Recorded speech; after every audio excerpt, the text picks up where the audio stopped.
Hi, everyone. It's Dionte Chantel, real estate developer.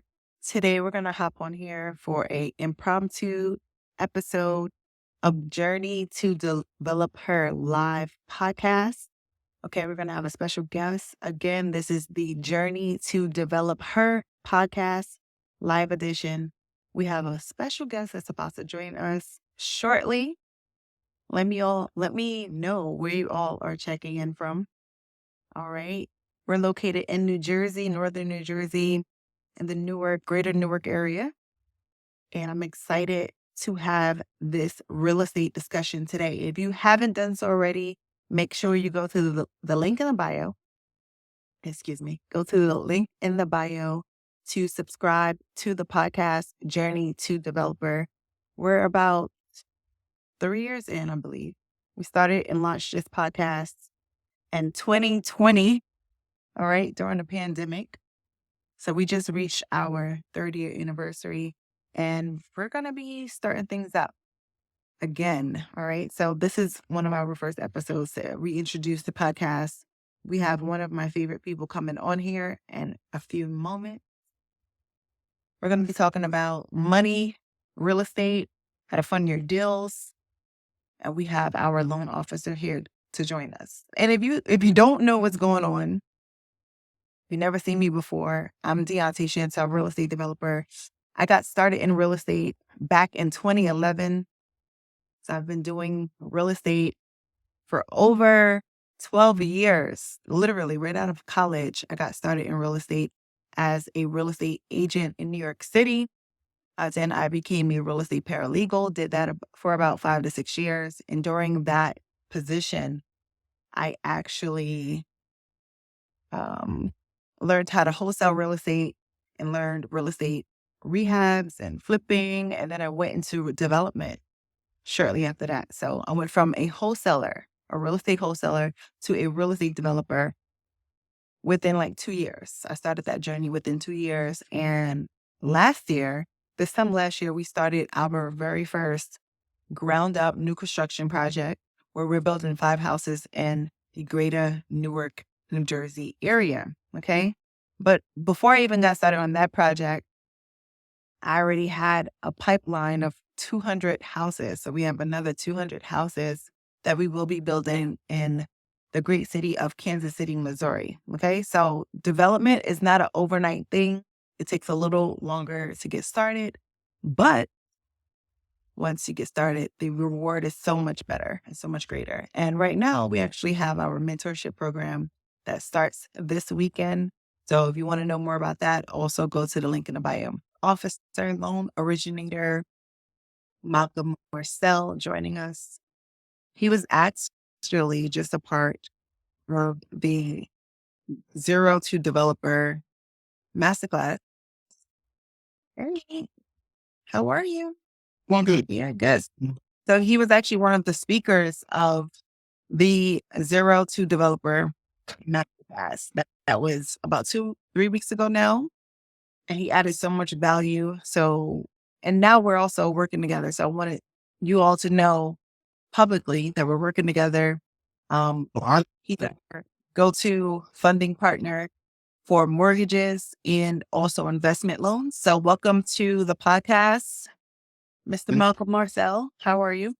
I'm doing great. That's good. That's First good. of all, your flowers, that event was amazing.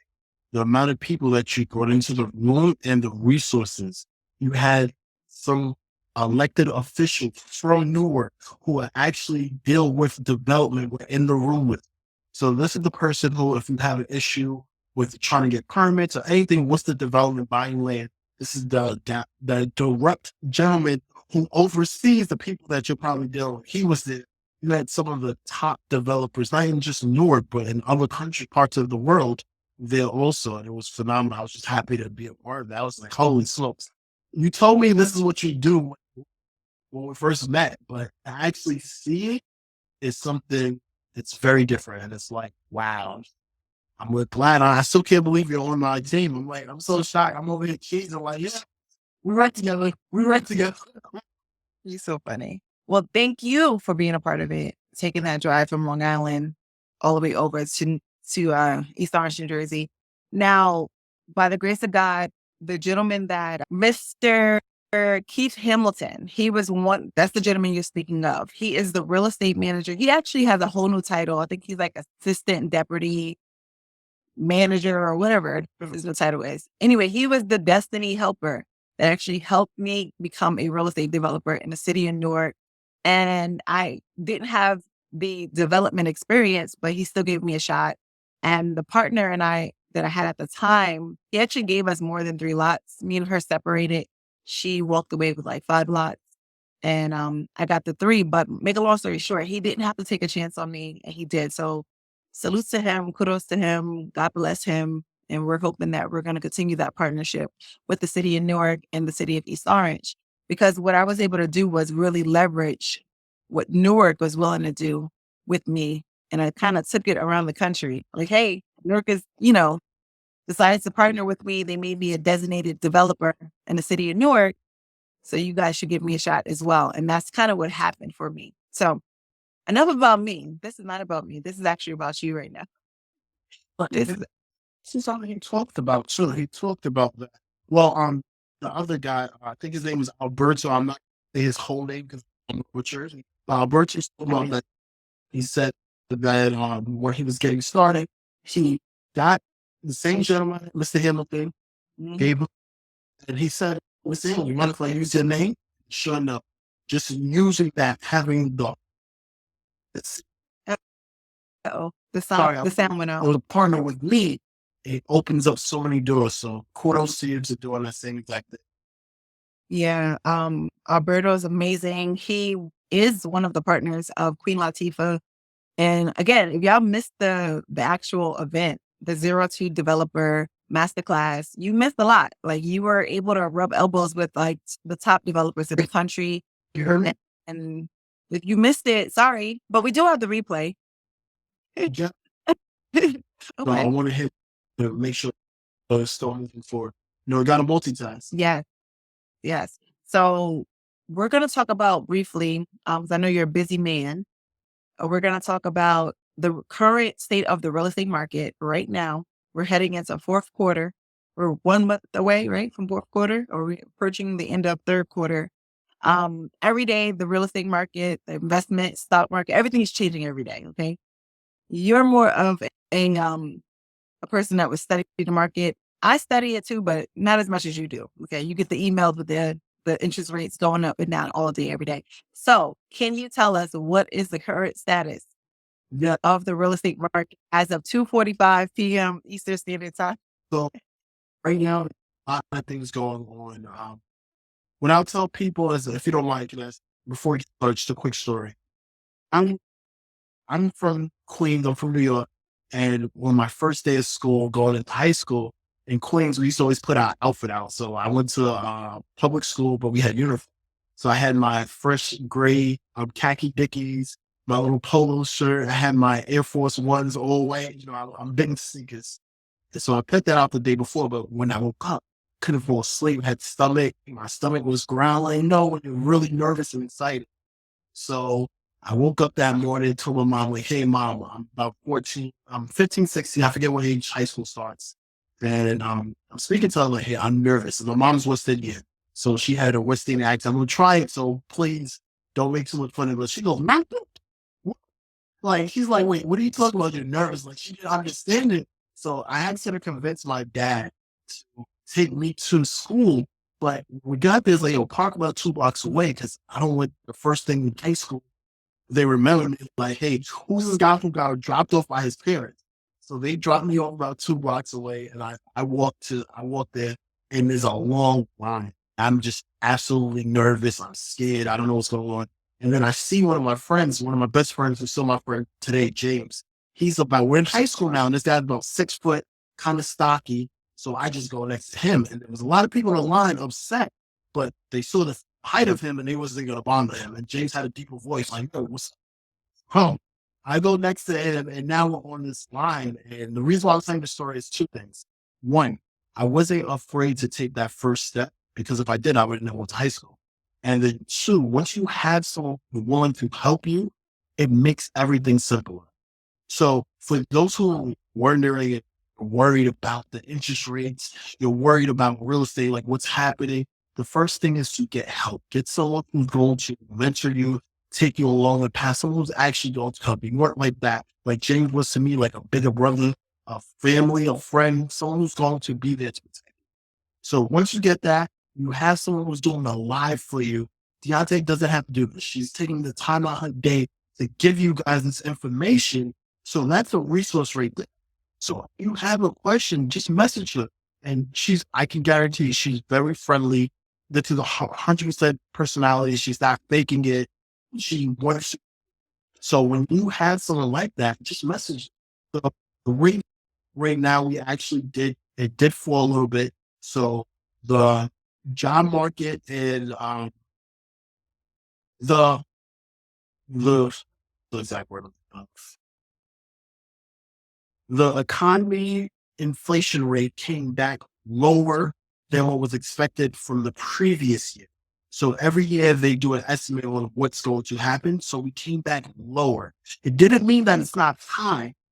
They had estimates that it would be higher. So due to that, the rates actually took a little fall. Now, a little fall doesn't mean we're back into the threes, the fours, like that's not happening right now. But historically, we are much lower. A lot of people don't remember this, but right now rates are still lower. Historically, we were at 17, 18%. You can just Google it if you don't believe me. Google it, look at the rates. The rates were much higher, but due to the economy and the times that we had really low interest rates. So people always assumed that that was just going to stay. So when it changed, it created this frenzy. But to be honest with you, you know this as a developer, there's actually a shortage of houses. There's more people because seniors are living longer. So there's people in a house now who aren't selling because the rates are high. So they don't want to sell because the rates are high. And there's people who need a house. So it's creating that influx of the market. And honestly, when the rates do drop, it's going to be chaotic. When I mean chaotic, if you think looking for houses now is that, you imagine if rates just hit floors, everyone's going to be doing a refi. Everyone's going to be trying to buy a second house, might be trying to buy a third, start their investment portfolio because the cost of borrowing just gets so much cheaper. So if you are in the market right now and you have the ability, you have the money, you're like, you know what, rates are high, but I'm not going to focus on the rates. I'm going to focus on just buying the property. And I know when rates do drop, when it's another year, another 2 years, another 3 years, I'm just going to make more money. That's how you need to look at it right now. Because the equity that you build now is only going to go up. It's not going to go down. Great, great advice. Now, do you predict that the interest rates will go down anytime soon? I don't think they'll go down anytime soon. To be honest with you, I think this is going to be the norm. I think we won't see a drop until the world economy feels secure within, especially the United States. If you notice, with I think it's Brexit, we just lost more people who are actually utilizing the US dollar. More countries are going to other forms because they just don't feel secure right now. And they're worried about the US sanctions that could be happening. So make them feel safer, they're leaving the US dollar. That hurts our economy. And all those stuff, like our interest rates are a direct reflection on the economy, our hopes, stuff like that. So I don't think the market's going to crash. Everyone's thinking about this bubble. Let me tell you, it's no bubble. That's not happening. But once we have stronger leadership, usually when a new president comes in, especially if the economy believes in them, when I mean the economy, I mean like Wall Street, when the stock market is stronger, rates tend to be better. So once we have that good leadership and they're like, okay, you know what, the US dollar is looking stronger, maybe we start winning some more allies. They'd be like, hey, come use the US dollar. Like that will help. But I don't see it happening at least for another 2 years. Okay. EV long. So, and to be honest, it doesn't matter what the economy does. Everybody watching this, there's only 6 of us right now, but whoever will see this in the near future, you need to own real estate.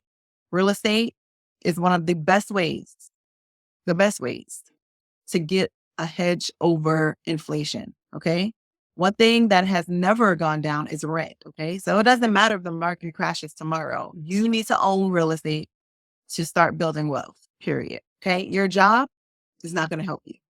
If you're not investing, I don't even 100%. tell you at this point. Your If your you're not, job helps you get a mortgage. So if you that's have it. good credit, like, oh, my credit good, perfect. I don't want you to run it. What's the point of having good credit if you're not using it to buy a house? If you're not utilizing it to get further in life? I agree. And whether you not have a job or not, because there's some people that don't have a job, but they might be entrepreneurs like myself and yourself. Um, what are the different loan options do you have We for have those individuals? what's called a DSCR, meaning these Oop, a decent sorry, that amount. over your sound went up. Oh, legit. So we have a loan called a DSCR. So it's a debt service income. So what it is if you have 25% of the purchase price. So if the house is, we'll use little numbers. Let's say the house is $100,000. If you have $25,000 you put down on this house, perfect. Then what we're going to utilize is we're going to utilize the that property will generating to pre-approve you. Well, the rate are a little higher than closing costs are more, but it's not, we're not looking at you, the borrower. The only thing we care about is what your credit score. That's it. Not looking at your debt. We're not looking at your income that you personally have. So that's a good loan. We also have like profit and loss. We have 1099 loans. We have bank statement loans. So if you have, you can show deposits and you can show on a monthly basis that you make $20,000, $30,000. You can get pre-approved on it. There's a lot of loans, but these loans are considered non-QMs, non-qualifying mortgages. This means that you are going to pay more and your rate will not be the same as someone going FHA or conventional because those are traditional mortgages. Those are regular products. These are for the outside of the box. Awesome. So, okay. So everybody, okay, you need to be connecting with myself and Mr. Malcolm Marcelle for your loans. Okay. Whether you are a W-2 employee in or an entrepreneur who's making money, right? Um, we can service you. Now, the reason why we're saying entrepreneur who's making money is because you will need a down payment. Okay. So now the good thing about the down payment is, and I will be teaching this in the mentorship program that starts this weekend. We do have different ways for you to come up with the money, the resources for the down payment, without over leveraging your debt to income ratio. Okay. So you definitely want to tap into business funding. If you haven't done so already, you should be utilizing business funding. You should have a proper business LLC set up. And you should, I mean, it's all over the internet at this point, but you should be using business funding to help you on your real estate journey or in any aspect. Okay. Only use the business funding and or credit if you have a plan and a strategy. Don't go out here welling out at Gucci, okay? The in any other place. All right. I just want to put that out there because sometimes we have access to the money, but we don't have a plan for the money or a vision for the money, and then we just wind up being wasteful. So we don't want to go into debt. We want to actually take out good debt that's going to accumulate income for us. So I just want to put that out there. Um, so let's talk about those who may not have their first home, second home, or third home. They've never purchased a home ever. They've never utilized FHA, conventional mortgages, USDA, VA loans. Tell us about those loan programs that you offer. So one of the biggest things that makes us different in general is the fact that we actually care. So when I was buying my first house, I was about 23. I was already in real estate like Dionte. I was wholesaling houses. So I had some income saved and I thought I knew a lot about mortgages, but obviously didn't know enough because I didn't know anything about FHA. The people I was working with was hard money lenders and people who had a little cash. So I'm like, oh, it can't be that hard to figure out. Little did I know, like, I went to Chase. I was just another number. I was working with this person for about 3 to 6 months. And one day I called him like, hey, you know what? I'm not buying a multi-family. I found a single family house that I like. Can you readjust my pre-approval? And he said, who's this? I was like, no, I'm complete. He said, on the top rate of the pre-approvals they give you, think it was, yeah, it was about the right. There's a loan number, and I had to give him the number so he could look it up. And then he was like, "Oh, I remember you." So one of the biggest things is when you're getting pre-approval, if you're working with anyone, whether it's us, someone else, make sure they know who you are. Make sure they take the time to learn your name, understand what your situation is, because everyone's situation is different. You might not want to start generational. You might not want to be a owner of multifamily. That might not be for you. You might just want a condo, co-op, or you want to start your construction from ground up. And we do offer loans for that. But find someone who's going to actually listen to you. So that's the first advice I have. Secondly, make sure they're willing to teach you, because a lot of these lenders, they'll say, okay, just do this, do this, do this, but they won't explain to you why they're doing it. They won't explain to you why this loan type or this loan product may be better. For example, I had a client, her name is Shanika, and Shanika was showing me houses, but they were all beat up. And I was like, Shanika, these houses aren't going to pass, so we're going to inspection. And she was like, oh, but this is what I would. So after listening, I was like, you know what, why don't we do a 2 or 3K loan? So that's a loan where the bank is going to give you money to fix up your house. So you still get a mortgage. And instead of you having like a second mortgage or having to borrow money to fix it up, the bank gave her money to fix up her house. And she lives right here on, I think it's Roosevelt Hempstead. So that's in Nassau County. But the bank gave her $30,000 at closing, and it didn't go directly to her pockets, but it went to the contractor that she wanted to do the work for her house. Kitchen done, got her upstairs done, and she makes one loan payment, not two separate loan payments, 3 payments. So there's different programs out there. You just have to speak to a person who actually wants to help you and who's going to guide you. That's sound advice. Definitely. We do have a question below, and this is why I like to do lives because they might ask questions that I won't even think of. Jason Kerr said, do you recommend doing a group LLC for investing, especially if none own any properties? So I guess whoever's in that group of investors, none of them own properties. Do we suggest them doing a group LLC? I'll let you go first. I know Jason. Okay. What's up, hey, Phil? So that's a really good question. What it comes to how much the property is going to be, because there's a lot of different ways you can buy property as a group. Now, if you doing a syndication, meaning they all get a little percentage, that might be easier. But if you're going to go like, hey, we want 4 of us, we all want 25%, then it gets a little complicated, because once you do a group, technically you have to get the credit for every person on that group. And it depends on what kind of loan you're doing. If you're doing an investment, 25% down, they could technically access your assets. Meaning, let me see your W-2s. Let me see what the money do we have coming. What I usually tell my clients is, if you're going to do it like that, one person, the main person, have a contract with them, however you guys set it up beforehand, but have one person on the loan, because it just makes the things quicker. When you have 5, 6 people all trying to buy a house, you have to get information from everyone, and it stalls the process. You could get one person closing the LLC, and the LLC can then sell it to the group membership, however you guys want to do it with your title and obviously your. It makes it simpler that way and quicker. Yeah. I mean, everything you just said. What I will add is, and I understand group economics and all that stuff. I would say y'all all should have your own LLC. Okay. Now, the way I'm thinking is just, I always just think outside the box. So I may not even be correct, but the reason why I would say y'all should all just have your own LLC, is because you can always do an operating agreement with each other, do a MOU explaining what each of you are responsible for on that particular deal, right? Because what if everybody doesn't always agree on the property that you want to buy together, right? Some 2 of y'all, and it depends on the amount of you guys working together.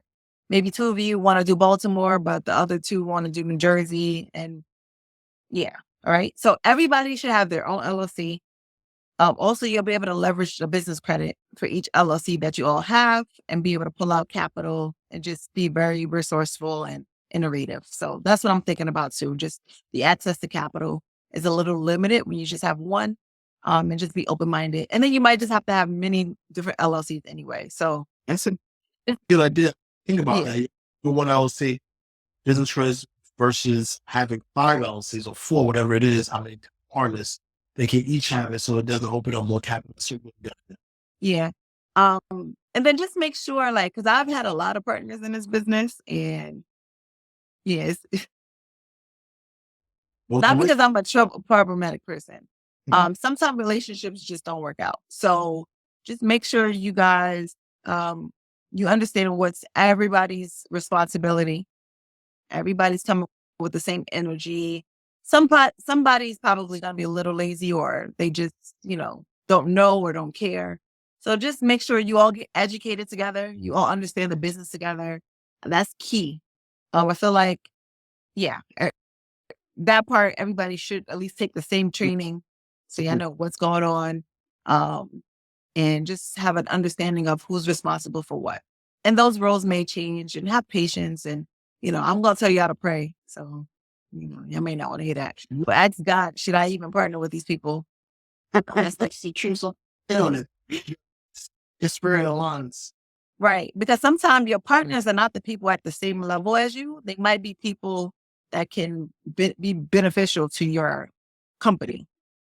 Meaning, when I started, I didn't have the best credit. So I would have picked someone that had good credit. I would have picked someone that has capital, right? There's two partners. That's three of us right there, right? Maybe I'll find somebody that's good at finding properties. That's the fourth person. So find out who's doing what, how they can benefit, how you can benefit each other. Not just saying, hey, we're all friends, let's partner. Even though you can do that, I'm not saying you shouldn't, but just be strategic on how you're doing it. I like the strategic partners. Yeah. Yeah. But that's what real estate investing and development is all about. Some people may want to partner with you and they want to just be a silent partner. That's even better sometimes. They might just want to give you the money, give you the capital. There'll be a limited silent partner. That means they don't want to suggest anything, which is good sometimes. And they're letting you run the show. So, Jason, working with Malcolm, says you already know Malcolm. I'm sure he'll be able to help you get funding and advise you a little bit. But if you're looking for mentorship, um, I don't know. I could possibly be someone that can help you. I don't know where you are, but we do have a mentorship starting this Saturday. And or you could just come to our next event. I should have a date for it, but I don't right now. It was supposed to be in 30 days. So it was supposed to be October 4th, but I don't know if I'm ready for that. But anyway, look out Yeah. for the flyer. I'm sure Malcolm will be there, hopefully, God willing. It takes a lot out of you because you got to put up the full. Glad you know. I was pooped. Yeah, it did take a lot out of me, but by the grace of God, we had people there to help. You were a great help as well. And yeah, so any questions for Malcolm about funding? Let's see. Tell us about the land development loan options for those those who want to be real estate developers. So we do have land development. I believe they cover 65% of the land, and this is just land. It's not one of those, oh, there's a structure on the land, has to be directly land. I think the credit is a 620 and higher. Don't hold me on that.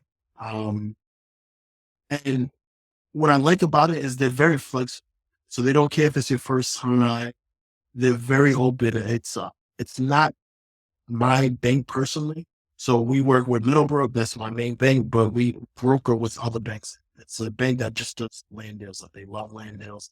They're very open. And if you have any questions, their response time is fast. I have one of the actual account executives.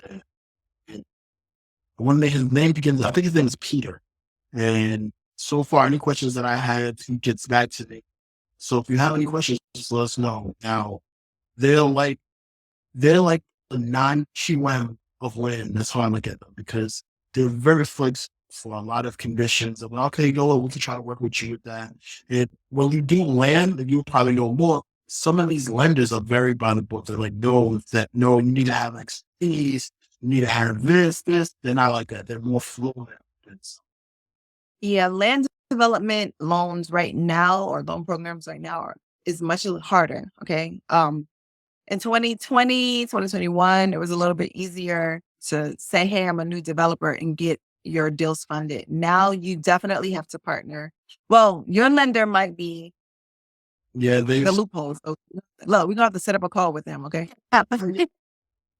Mainly because I have about 10 mentees in the mentorship program. But I am prepared to set up some type of partnership with my mentees, but you have to get educated with me first. Um, so if you do set up a partnership with a developer that has experience, a lot of these lenders will lend to you. But if you just come in out the gate with no experience, they are not, I don't know any except for Malcolm. He just talked about one that will be willing to partner with you and just give you the money. Absolutely. I don't know of any, not even a commercial bank that will give you the money. Um, maybe no, not even a CDFI. I don't know anybody right now that will do it. Now, if you have extensive rehab experience, they might,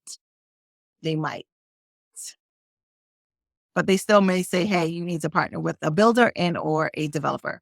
So Jason's had the good questions. He said, how do you know what lender to go with? Is it just the lowest APR or more of the relationship? the real good question. Most people don't realize. So interest rates and APR are two different things. APR is your overall cost, including like closing or all the costs associated with the loan. So that is always higher than the interest rate. Most people never see it until at closing. They're like, wait, I thought my insurance was 3.5. Why is it saying a 6 point whatever? So that's why. But no, I don't always look at who gives you the best rates, because if that's the case, you'll always be shopping around, because someone is always going to be willing to say, oh yeah, I'm just a little rate. And then they might give you more headache. Like, I've had it done before where, honest, I'm not going to say which bank because I don't want to get sued. I don't know if I'm allowed to do that. But I had someone go to a major bank and they promised them a great rate. And when it came to actually deliver on it, one, they made them jump through more hoops than ever. And then two, all the cost on their clothing, because you have a deadline. So I was shopping around trying to get the best rate, get the best rate. Yeah, but you gotta lose your down payment if you don't close at a certain time. So what I always say is hospitals that give you a good rate, but also good service. Because at the end of the day, once you close, you can have the best rate in the world, but if you don't close, what's the point? Right. That's good. And someone also asks, how do you underwrite deals? That's a good question. Well, I don't underwrite. My job is a loan officer, so I like Dionte, we bring in the files. I go through the numbers, make sure that underwriting isn't going to be a problem. And underwriting is actually in our office. In our main office, underwriting the about, let's say, 20 steps away. So that's one of the main reasons why I like having a bank slash broker, because I can actually go to them and say, hey, underwriting, what's wrong with this? What do we need? Can you check the guidelines to make deals go through? When I was officially a full broker, I only can email underwriting, and sometimes they'll take 3-4 days to get back to you. So it's the control factor that you lose not having an underwriting department in house. So knock on wood, most of our deals so far, all our deals, we haven't really had an issue underwriting because I can just speak with them and they'll tell me what exactly they need to make it pass, versus waiting 3-4 days on an email that may never come. And you know, it's that personal connections. You want someone who can get things done, and that's what our team does. Right. So what are some of the items that they would typically look for or conditions for underwriting? The biggest thing that underwriting looks at is if you own any property. So they do check all this stuff. A lot of people, oh no, I didn't own anything, but it says that your mom deeded you a house and you own a house. So like that stuff comes up in check. Your income, we're going to send out, it's I forget the exact name of the form, but it's a form that you sign so we can get your tax documents from the IRS. So we will see if your income is actually what you're telling us your income is. I had this one client who, for whatever reason, she quit her job, kid you not, in a day, maybe 2 days before closing, and never told us, and pretended like she was still working there. But we checked, like, literally the day before closing. They won't call your job or send them an email and check to make sure you're still working. And that's what happened. And the lady was like, no, she quit 2 days ago. I'll deny because it's a mortgage fraud. Because you're saying you're still working there and you're not working there. Granted, she had another job that she was starting, but you can't do that when you're getting a mortgage. Like the best is to be honest with us. Because if you tell me all the issues, I guarantee you we can come up with a solution. If you lie, I can't help you. And then it looks worse because it's like you're trying to get a mortgage fraud, which is a federal offense. Yikes. Yikes. So in Or that scenario, she would have been eligible again after she worked at the new job for like 6 weeks to 6 to 8 weeks, or right? what a paycheck. So 4 weeks. 4 weeks. So Okay. So I just pushed back the closing a month or so. it'll push back the close. That's all. Or even if I would have known like that she was about to quit, I could have shown a letter that there was salary. Like there's things that we could do. I just have to know. Like she told me she was getting a new job, and I told her, hey, wait until after we close and then get the job. Wait until after because it's just simpler. Because she was rushing, she wanted her to get the house. But if it was that important that you close, then okay, you're just pushing it back by a month. But that's on you. And that means your interest rate that we were locked in for, you're not going to get that rate because the rates expire. Right. But it's to be honest and tell us so we can come up with a solution. Because now I get underwriter calling me and owners of the bank calling me, like, what is going on with this? Like, it's mortgage fraud is a serious offense. And if we won't look bad on it, it's like, yo, I know. So, Yikes. yeah, I'd rather be very honest with me. I guarantee there's nothing that you're going through that I haven't dealt with or heard before. Like, I've helped people with so many issues. I had someone with a 500 credit score still get a house. Like if we know the issue, we can solve it. It's the not knowing that commits to the problems. Now, someone else asked a question. When investors say they underwrite deals, should we not support that and stick with a bank? Well, it all depends. So it's different from hard money deals. It could be an in-house underwriting, meaning they could be underwriting their own money. So it all depends on where. Because I've had hard money lenders who write their own term sheets because it's their money, but they can dictate the terms. But for most, if it's like a loan or something like that, it's coming from federal guidelines. So there's certain guidelines that they have to submit to then sell it on the secondary market. So their guidelines aren't from underwriting. This is from federal, from HUD itself, the Urban Housing Development, that comes up with some of these guidelines. So we have to follow that, Fannie Mae and Freddie Mac. So it's not like we're just making up our own. What ends up happening though is some major banks, they end up doing what's called overlays. So if the guidelines say, for example, for FHA, the guideline says we could go as low as a 580 on a 3.5. Some banks might be like, hey, for FHA, you have to have a 620. Doesn't mean they can't go that low, but their bank has their own guidelines that they don't want to take lower than that. Does that make sense? So they call those overlays. These are some good questions. Okay. Someone another question. They said, is it true that you cannot report your student loans if they are in forbearance when you apply? Well, you should let the loan officer know about them, but we're going to see because when we run your credit, student loans are attached to your social. So we see it. And if the payment says $0, I haven't did any student loans recently, but I know during COVID, when it said $0, that's the payment we would use. If not, the they either use the payment that's there. So if it's off the variance, this is the payment zero, we would use zero, or they use, I think it's 0.1% of the overall loan amount for your payment. It's a little tricky. But the good thing is what I like with student loans is depending on your credit score, you can either try Freddie Mac or Fannie Mae because they both have different outlooks on how they look at student loans. So I had clients that were going after each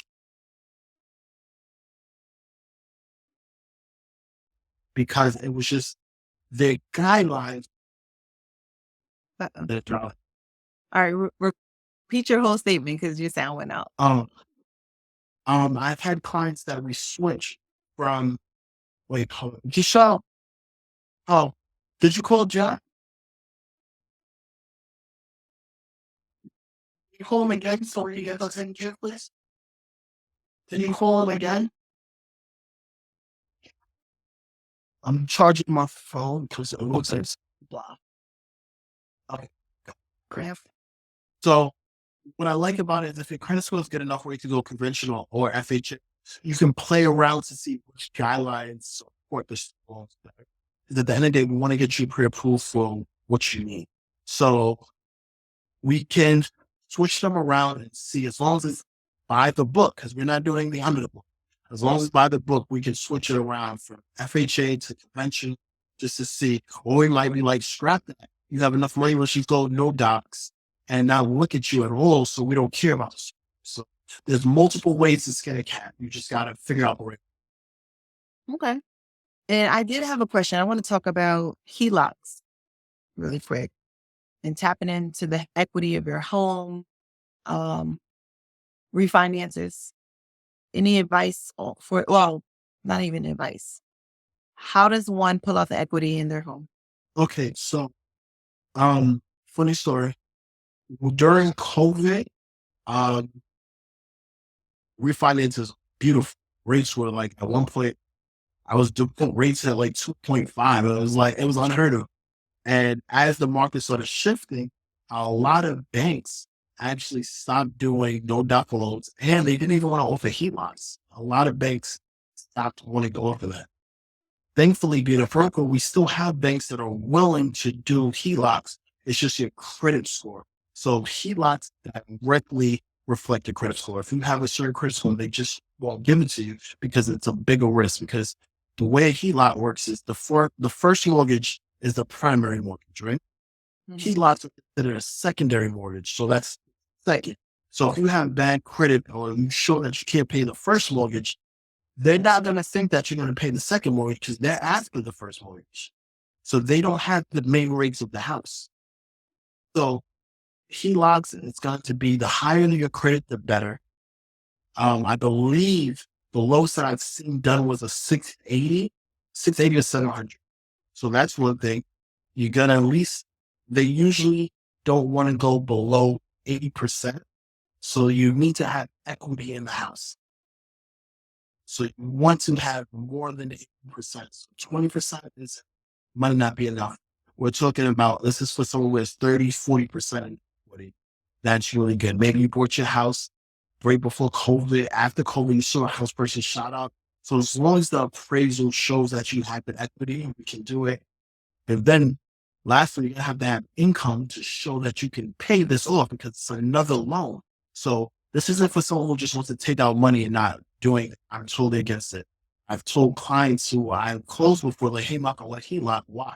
Oh, I just want to have extra money. No, I'm in good conscience. I can't do this for you because you don't have any plan with this money. That means you're either going to buy Gucci, you're going to buy a new car, or you're going to create more debt. Now, if you're doing this to do a land development or you're like, hey, I have a business idea and I need this to start up my business, that's different because you have a plan and you have the want to push it and to do this. That's totally different. I'm all for it. But if you just want to take it out just to do it, I'm not a fan.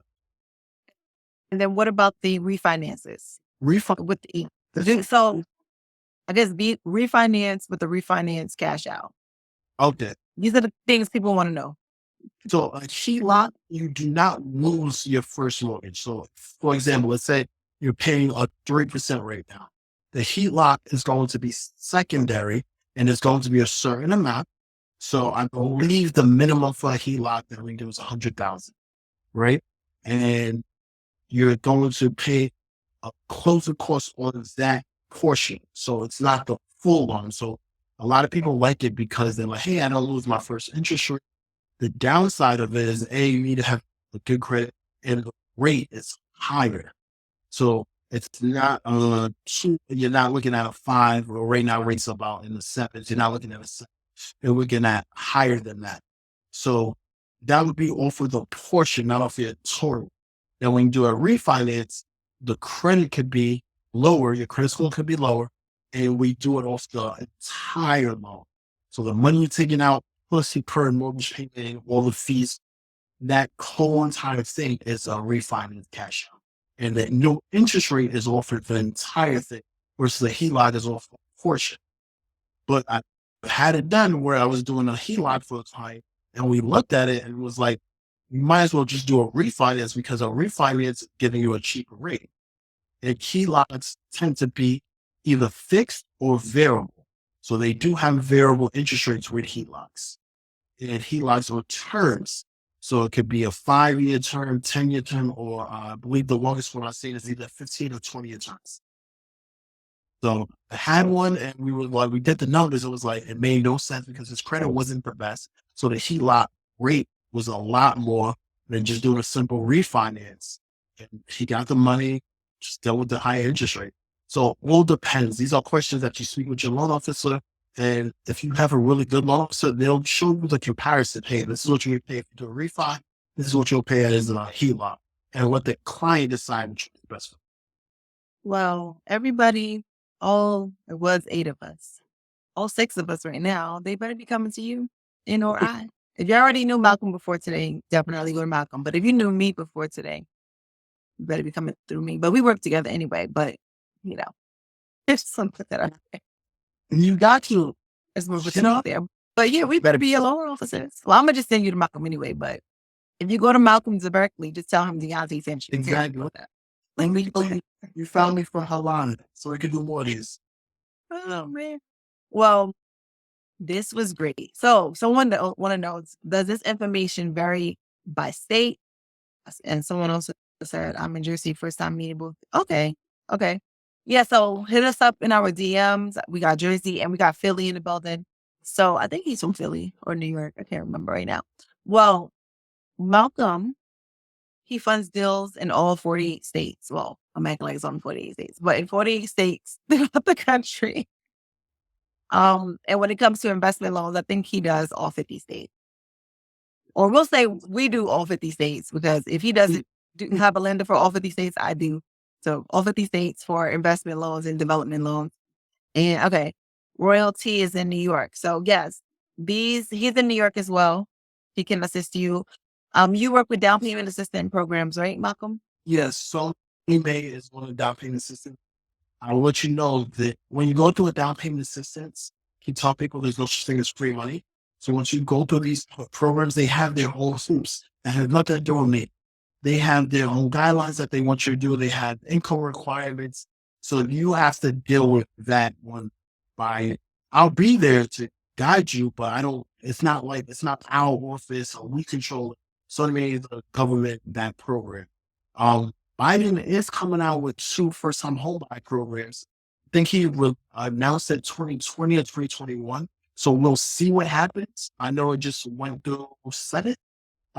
He has 2. One is for a tax credit, I believe, of $10,000 or $15,000, and the other one is a grant to help you keep your house. So one is after you have a house, and the other one is to help you get it. Now we don't know when they're going to come out with, how long it's going to take. Well, the stipulations, but there are always stipulations. But for Sony Make, like, well, you have to be living in the house for 10 years. You have to have a median income of a certain amount for the area that you're buying. And they do have their own class that they want you to take. So just be careful, and the rates can be higher. So just be very careful when you look for these down payment systems. I tell people, if you can afford it, save your money, buy it yourself, so you don't have to jump through anyone else's hoops. You can sell, do whatever you want, because you own it. You don't own anyone else. Right. Yeah, I think Newark has a similar program, and it is like a 5 or a 10-year, you have to live in a house type of ordeal. So if it's free grant money, it is not really free. But if you just plan to live there, which I would take the free money if I plan to live there for 10 years, right? And then make sure you buy a multifamily. And to me, I'm always gonna say go with a multifamily. 100%. Fun statistic. Most people end up moving 3 times in their lifetime. We in our heads, we think, oh, this is how I'll find a house. It turns not to be, because things happen. Either you get bigger with more kids, or you shrink, you downsize. And I'll tell people, like Dionte just said, if you're going to buy a multifamily, please get that first, because it's so much harder to get it after. especially if you want to use FHA, 9 times out of 10, they're not going to believe it because we have to explain to them why you're getting from a single family to a multi-family. Right. So once you get it first. Start with the 4 unit, the 3 unit. Get whatever you think you can and go for it. I'm helping the guy now. His name is Gene. I just told him he was looking at buying a 2 family. I was like, yo, Gene, you have the income. Just get the 4 and downsize instead of getting a 2 down and then getting a 1. Give 4, 3, 2, 1. You have the money. Go for it.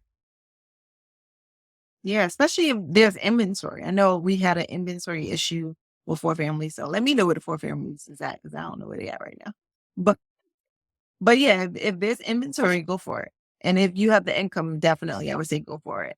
And that's what multi-families, we give you extra money. We give you 75% of the rental income. So if you're buying a 4 unit, you know, live in one. So we're giving you 75% for 3 units. And all I have to do is pass the self-sufficiency, meaning that it can take care of itself without trading.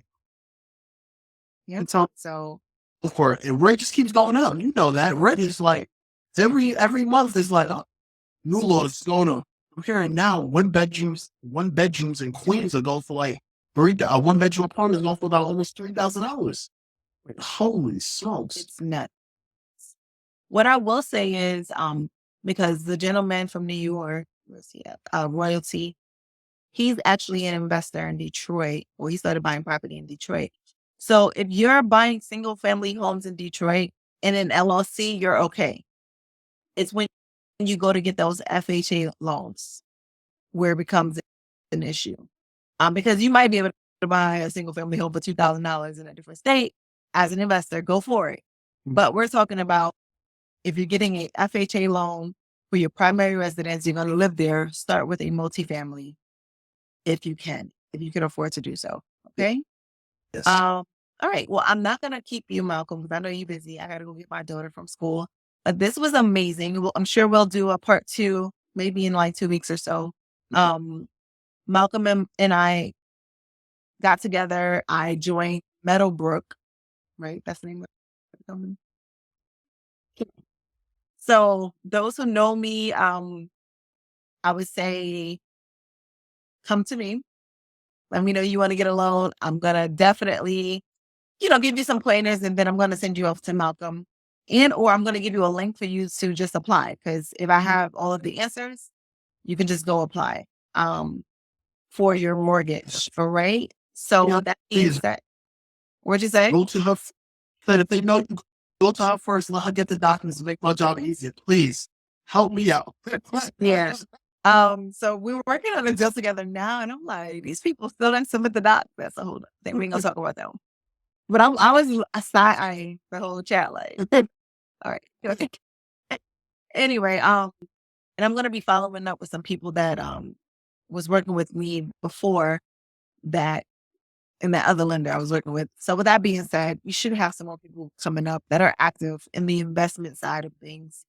But with that being said, y'all, check this out as a replay. I will probably post it on live, but if not, it's going to be on the official Journey to Develop Her podcast. So go to the link in my bio, go add us on Instagram. I mean, not Instagram. Yeah, Instagram, yes.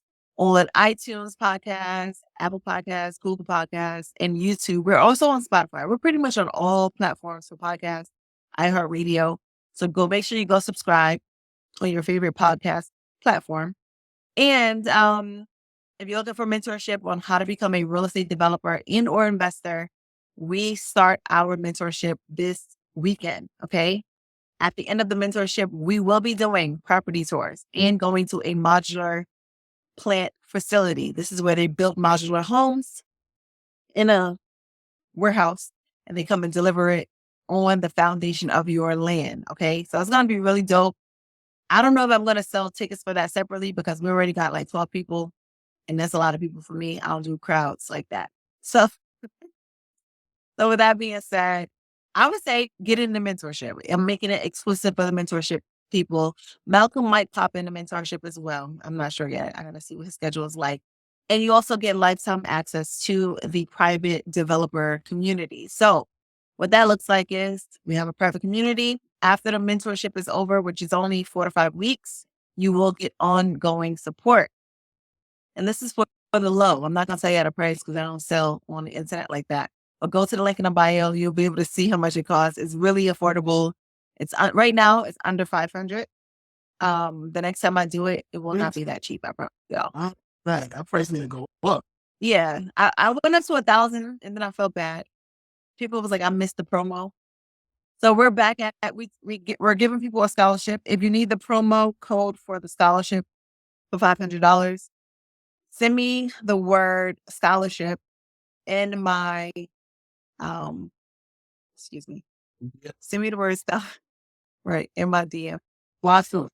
Right, slide up, pull up, and then we're starting this weekend, and it's gonna be incredible. I'm really excited, and that's it for now. So I done said a lot. Again, big me, Malcolm.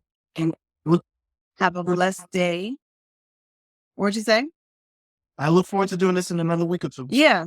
Like, let's try to do it like every 2 weeks. I think that'll bring more traction to us and what we're doing. All right, y'all. Y'all have a blessed day. Bye.